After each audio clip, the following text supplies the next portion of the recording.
once these three decisions are made, most outcomes just start to technically just fall naturally. There's always a layer to this that people actually miss. And it's because when you talk about wealth or actual money as if money itself is the goal, but money actually ends up being not the end point, because money is a tool. It's just a buffer. It's just a form of insulation. What it really buys is the control over uncertainty. And this is important because uncertainty shapes behavior more than motivation ever will. Someone lives in constant uncertainty about rent, health, their job security. Their brain starts to adapt to that environment. They become very good at short-term problem solving. They become extremely efficient at reacting. But always remember, reaction is not the same thing as strategy. You see, strategy actually requires slack. It requires the ability to pause and say, if I do nothing right now, I will still be okay. Most of us don't have that luxury. So when advice says think long term, it sounds reasonable, but it actually ignores reality. You can't think long term when your short term is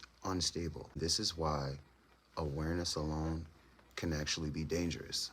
People start seeing the system more clearly. Now they're actually starting to notice unfairness, inefficiency, manipulation. But without structure, that awareness doesn't lead to action. It leads to paralysis. See, you're strategic enough to see how things work, but you don't see a path forward. You're like stuck between the plateau of understanding and actual powerlessness. This is where most people stop. See, they know the system is fucked up or flawed. They know actual individual effort alone is not enough, but they don't have access to leverage.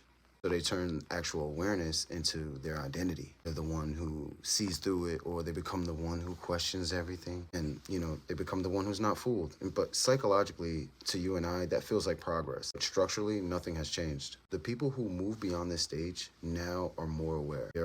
They become more organized because, you see, they are trained formally to convert understanding into position. They learn where decisions are actually supposed to be made. They learn which institutions actually matter most, then which ones are symbolic. They learn how power reproduces itself quietly through habit and access.